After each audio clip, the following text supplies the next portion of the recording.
Well, check out that little stunner. Not the biggest fish in the lake, but you join me at ADH Fisheries. It's the middle of December, it's freezing cold. And I'm going to talk to you about using naturals in your fishing at this time of the year. So yeah, without further ado, we'll slip this one back and we'll get into it.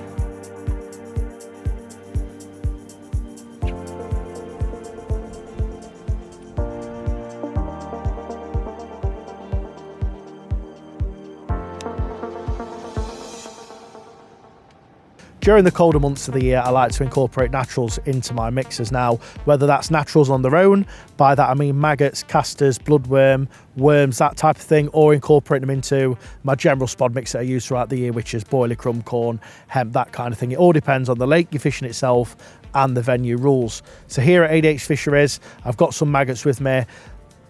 Because there's not a lot of nuisance fish, that's the first thing you have to be careful of. Are there any tench, bream, roach, rudd, perch, that kind of thing that's caused you any issues?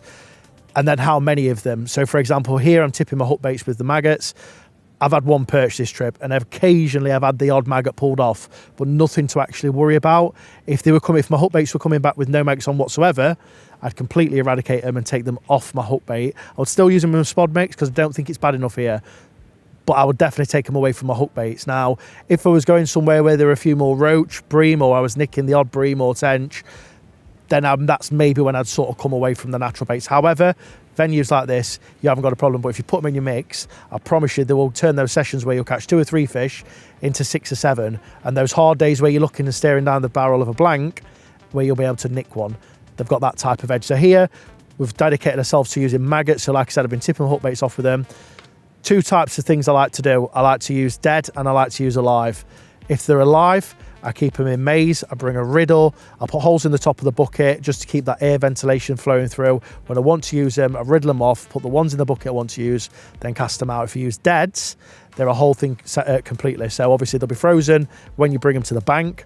When you bring them here, snip them open, put them in a bucket, fill it up with lake water, allow them to sort of defrost, and when they're covered with lake water, you'll see that they sink, take away the few floaters that will be on top, and then regularly change the water to keep the maggots in as best condition as possible. So long as they sink, they're absolutely fine. Generally, I like to spot dead reds, and then on top of my hook baits, I obviously like to use live ones just to give that little bit of element of movement and colour to the hook bait. I think it really makes it stand out. Sometimes it can catch the carp's eye, and that's what can do you a bite. So like I said, we've done dead reds for spodding here. I have spotted the occasional few lives as well. Again, if you're going to use a bait boat, you can't on this particular venue, but dead reds will definitely suit you better with a bait boat because you're not going to get maggots crawling out the bottom of the boat potentially, and I've got another bite. That's how good they are.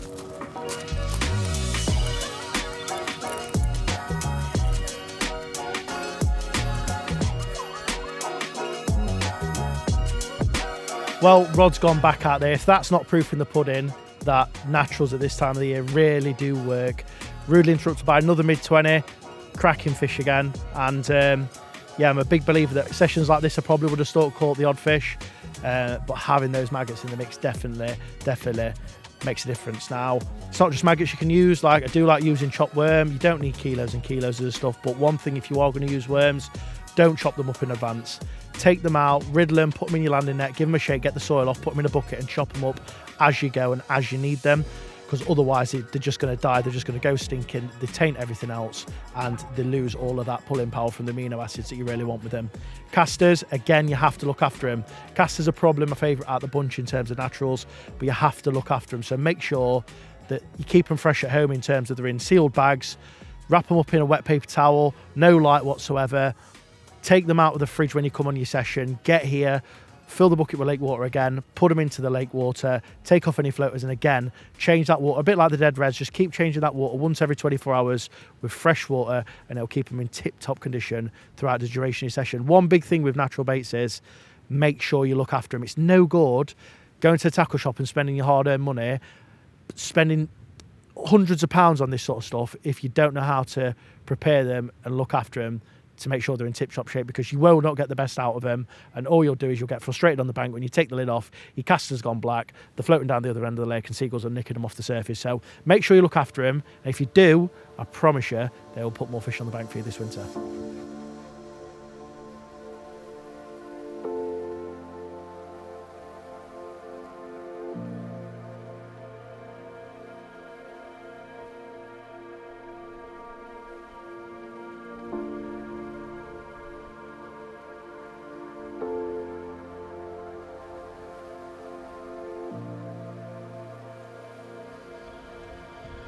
to be nailed more tricky part.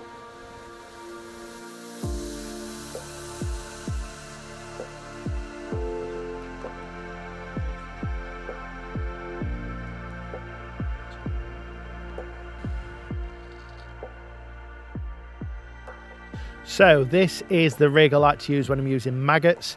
There are a few reasons for it. Now, it is a very bog standard basic D rig. Now, obviously that offers great anti-tangle properties. It resets all the time, but that's the main reason that I use it.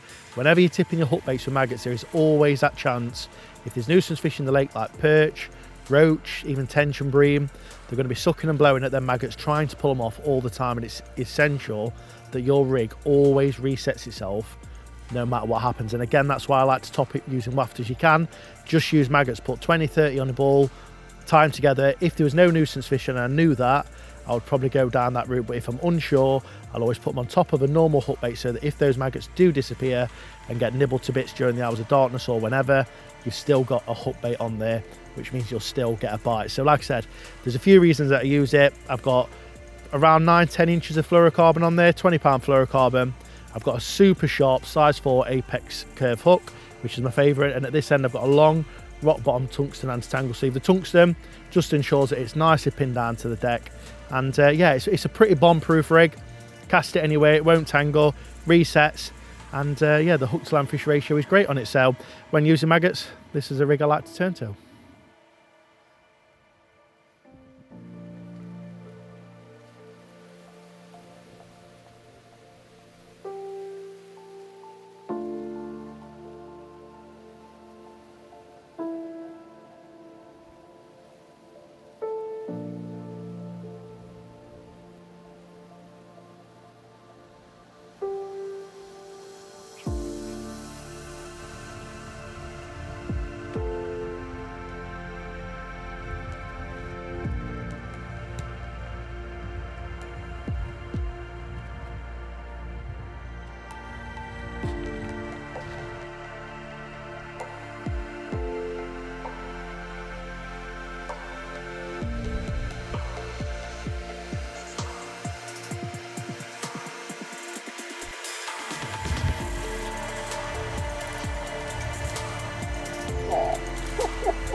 Get the 30 pounder, the reserve one now.